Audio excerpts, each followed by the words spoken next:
আসসালামু আলাইকুম সবাইকে। কেমন আছেন সবাই? আশা করি সবাই ভালো আছেন। আমিও আল্লাহর অশেষ রহমতে অনেক অনেক ভালো আছি। তো অনেক দিন যাবত রৌদ্রের দেহা পাইলাম। অনেক দিন যাবত তো রৌদ্রর দেহাই পাইতেছিলাম না। তো অনেক দিন পর এই যে রৌদ্র উঠলো তাও দেখে নিলাম। তাই বামুনিও বারান্দাতে আইসা পড়ছে।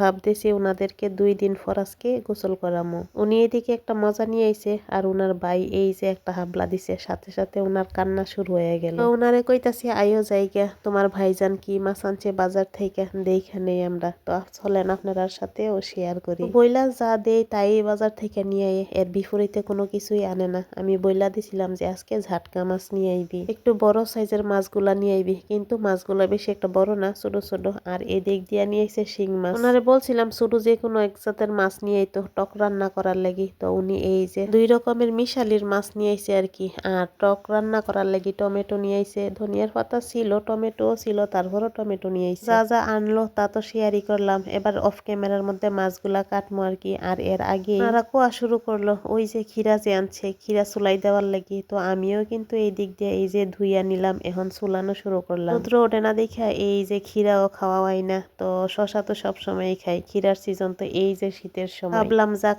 আজকে যেহেতু রৌদ্রের দেখা পাইছে, এর ভিতরে ছেলে খিরাও নিয়ে এলো, ভালোই হয়েছে। লবণ মরিচ দিয়া খাইতে কিন্তু ভালোই লাগতো। তো আমার সবগুলো কাটা একেবারে শেষ হয়ে গেছে। এখন এইগুলারে মাঝখান দিয়া কাইটা নিমু। এগুলা বড় ছেলে বলতাছে যে তোমার কাটা লাগতো না, আমার কাছে দেও আমিই কাটি। বড় ছেলেরে কইলাম তোমার আর কাটা লাগতো না, আমি যেহেতু শুরু করছি আমি শেষ কইরা নেই। তো আমি কিন্তু এই যে সবগুলার কাইটা নিলাম। এখন লবণ মরিচ মাইখা নিমু আর কি।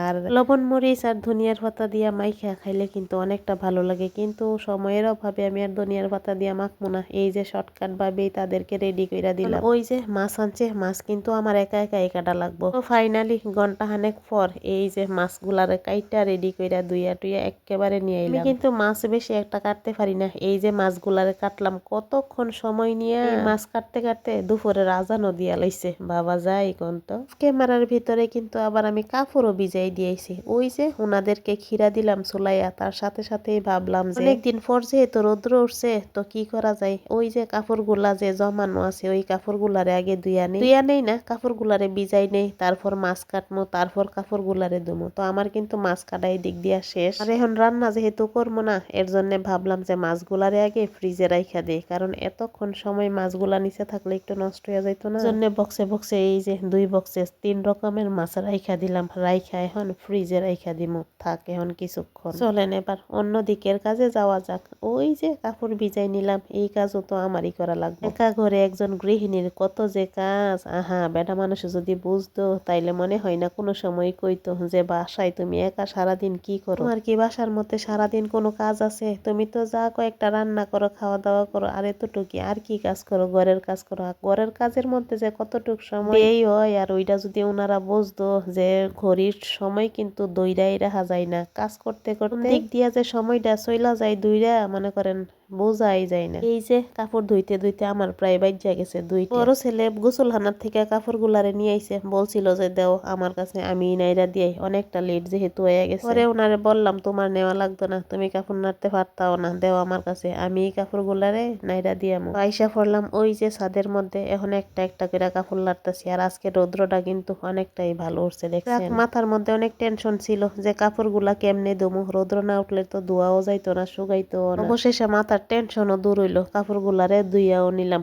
একদিন না হোক 2 দিনে শুকাইবো, সমস্যা নাই। তো এই যে 2টার বইরা কাপড় লাইরা দিলাম, 2টা রইছে কাপড়। আল্লাহ, রৌদ্র না উঠলে এই যে বাচ্চাদের কাপড় নিয়ে যে একটা সমস্যাতে পড়া লাগে। তো এই যে বালতিও খালি করে নিলাম, এবার ঘরের উদ্দেশ্যে রওনা দিছি। রুমে আইসা পড়লাম, আর রুমে আইসা দেখি এই যে ছেলে মজা নিয়ে আইছে, আমগো সব ভাল লাগি আর কি। বড় ছেলেরে বলছিলাম যে আজকে যেহেতু দুপুর বেলা রান্না করবো না, বাহিরের খাবারই আইনা খাওয়া লাগবো। ওই যে রোদ্রের দেখা পাইলাম, আর ছোট মাছও নিয়ে আইছে, এর জন্য মাছ কাটতে কাটতে আর কাপড় ধুইতে ধুইতে অনেকটা সময় বের হয়ে গেছে, যে কারণে দুপুরবেলা আর আজকে রান্না করলাম না, বাহিরের ছেলের খানা দিয়ে আজকে দুপুরটা চালাই নিমু। তো বড় ছেলের সিঙ্গারা আনার কথা বলছিলাম না, পরে উনি দেখা নিয়ে আইছে। উনি বলতেছে গরম গরম ভাইজা নাকি উড়াইছে, এর জন্য উনি নিয়ে আইছে। আর আরেকটার মধ্যে ওই যে আমগো সবার লাগি আর কি বিরিয়ানি নিয়ে আইছে, ফুল বিরিয়ানি। বিরিয়ানির কথা আমিই কইয়া দিছিলাম, তাও 3টার কথা কইয়া দিছিলাম যে 3টা নিয়ে আউনের লাগি, কিন্তু এদিকে তো দেখলাম 2টা। যাক এইগুলা এখন রাইখা দে। ওই যে সিঙ্গারা নিয়ে আইলো, ওইগুলা তো ঠান্ডা হয়ে যাইব। সবাইরে ডাইকা আগে সিঙ্গারা গুলা দেওয়ার লাগি আমিও নিয়ে গেলাম। ইয়ামিন মিয়া দেখা তো আগে আগে নাচানাচি শুরু করলো। তারপরে একে একে সবাইরে ডাক দিলাম, ওনারা সবাই আইসা একেবারে বইসা রেডি হয়ে গেল। ভাবছিলাম এই রৌদ্রের মধ্যে আজকে তাইবা মুনিরে গোসল করাই নিব, কিন্তু ওই যে কাপড় ধোয়ার কাজ শেষ করতে করতে অনেকটা দেরি হয়ে গেছে, যেই কারণে ওনারে আর আজকে গোসল করাইতে পারি নাই। হাওয়া দাওয়া শেষ করুক, তারপর ওনারে গোসল করাই দিব। সিঙ্গারাটা খাইতেছিলাম আর ভালোই লাগলো, অনেকটাই মজা ছিল, গরম গরম, তাও অনেকটা ঠান্ডা হয়ে গেছে আর কাগজের ভিতরে ছিল। তো ইয়ামিন মিয়া আজকে সিঙ্গারা কি এলে কিছু নিল না কইতে পারি না, শুধু ফুরি নিছে। আর ওইদিকে বড় ছেলে কিন্তু এই যে বিরিয়ানি গুলা নিয়ে আইলো, বলতেছে গরম গরম খাইয়া লাও, ওই দিনও আমি আনছি তুমি খাইছো না, তুমি দেরি করে খাইছো, যে কারণে ঠান্ডা হয়ে গেছিল। আসলে ওই দিনও নিয়ে আইছিল, মনে হয় 3 দিন আগে আর কি। তো 3 দিন আগে নিয়ে আইছিল সন্ধ্যাবেলা আর কি, 7টার দিকে নিয়ে আইছিল। আইনাই বলতেছে যে গরম গরম খাইয়া লাও। আমি আর খাইছিলাম না, আমি দেরি করে খাইছিলাম, যে কারণে ঠান্ডা হয়ে গেছে। পরে আমি কড়াইতে গরম করে খাইছিলাম, এর জন্য আজকে বলতেছে যে এখন গরম আছে খাইয়া লাও। আমি এদিক দিয়ে শশার পিস আর লেবুর পিসটাও দেখতেছিলাম আর কি, আর বলতেছিলাম বড় ছেলের সাথে যে এইগুলা কি আরেকটু বড় কইরা দেওয়া যায় না, এখন তো সবকিছুর দামই কম, এত একটা বেশি না, তারপরে এখনো এত ছোট ছোট কইরা দেয়, বুঝি না। বড় ছেলে ওনার খানা স্টার্ট কইরা দিল, এই যে কাঁচামরিচও দিয়ে দিল, শসাও দিয়ে দিল, বলতেছে অনেক মজা। আমি ওনারে বললাম যে এইগুলা বাহিরের, তো এর জন্য মজা বেশি, বুঝছো না, খাও, পরে আনা সমস্যা হইব, পরে বুঝবা কিরকম লাগে। আমরা তো খাইয়া লইতে পারবো এখন, কিন্তু ওই যে ইয়ামিন মিয়া খাইব না, ওনার মুখ ফুলাও না হইলে ওনার খানাই চলে না। যাক দেখা যাক উনি খাই কি না, আগে তাইবা মুনিরে দিয়া নেই, তারপর ওনার দেখা দিয়ে খাইলে খাইতেও পারে। ফার্স্টে তাইবা মুনিরে দিয়ে দিলাম, তারপর ওই যে ইয়ামিন মিয়ারে বলছিলাম না যে উনি খাইব না, উনি বাইনা ধরবো, কারণ উনি বিরিয়ানি খাইতে চাই না। উনি ফার্স্টেই বলতেছে আমি এই মাংস খামো না, আমার বড় মাংস দেও, আমি এইটা খামো না। ওনারে অনেক কষ্টে বুঝ দিলাম যে এইটা তুমি খাওয়ামো, তোমার এখন বড় মাংস রান্না কইরা দিমু। তারপর উনি খাইলো, এই যে তাইবা মুনিরা খাওয়াই নিতেছি। রাত্রবেলা হয়ে গেছে, এই যে আমি রান্নাও বসাইছি, আর এই দিক দিয়ে দেখেন 2 ভাই কি মারপিট লাগাইছে। রান্নার এইখান থেকে দৌড়াই আসলাম, আইসা ইয়ামিন মিয়ার আগে ধরলাম, কি নিয়ে ঝগড়া লাগছো, কি এর লাগি বাইরে মারতাছ।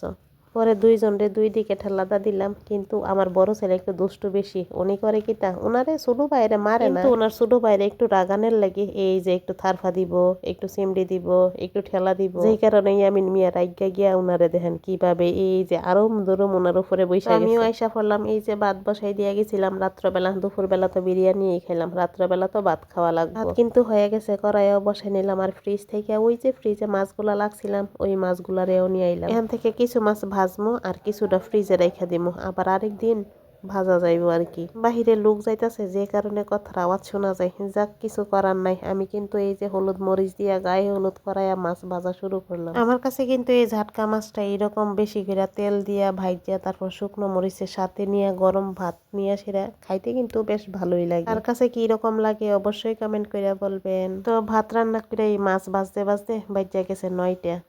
এদিকে কিন্তু অনেক সময় নিয়ে মনে করেন চুলার আঁচটা কমাই আর কি মাছগুলারে বাছছি, অনেক সময় নিয়ে বাছছি আর কি। মাছগুলা বাজাও হয়ে গেছে, আবার আরো কয়েকটা আছে, ওইগুলারেও এবার এই কড়াইয়ের মধ্যেই দিয়া দিমু। তো ইয়ামিন মিয়াহারা কিন্তু এই মাছ দিয়া খাইবো না, ওনাদের লেগে আবার ডিম ভাজা লাগবো।